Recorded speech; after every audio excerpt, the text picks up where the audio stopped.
জ্যোতিষ আচার্য চ্যানেলে আপনাদেরকে স্বাগত জানাই।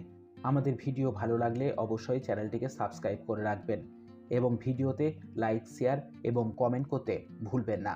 ভালো থাকবেন। শুরু করছি আজকের রাশিফল। নতুন বছরে সৌভাগ্য চান? রাতে এলাচ নিয়ে এই ছোট্ট কাজটি করুন।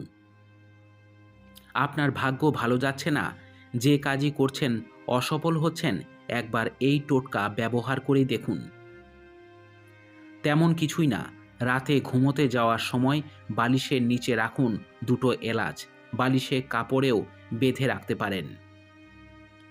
বাস্তুমতে এলাচ বালিশের নিচে রাখা খুব ভালো, ভাগ্য ঘুরে যায়। জ্যোতিষীরাও বালিশের নিচে এলাচ রাখার পরামর্শ দিয়ে থাকেন। বাস্তুমতে রাতে ঘুমানোর সময়ও পজিটিভ এনার্জি দরকার হয়, আর তা দেয় এলাচ। মাথার নিচে রাখলে আপনার মনে নেগেটিভ চিন্তা আসবে না। সকালে ঘুম থেকে উঠে একদম ফুরফুরে মেজাজে থাকবেন, তাই শুধু নয়, দেখবেন অনেক বাধা কেটে গেছে।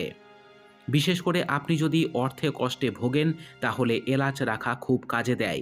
এলাচ অর্থ কষ্ট দূর করে। আবার ব্যবসা এবং চাকরির ক্ষেত্রে যদি আপনার খারাপ সময় চলে, তাহলেও এলাচ এই টোটকা কাজে লাগে। বাস্তুমতে তুলসী পাতা মাথায় রেখে ঘুমালে সৌভাগ্য আসে, ইতিবাচক শক্তিও বৃদ্ধি পায়। ঘুমানোর সময় মাথায় তুলসী পাতা রাখলে জীবনে শুভ সময় আসে।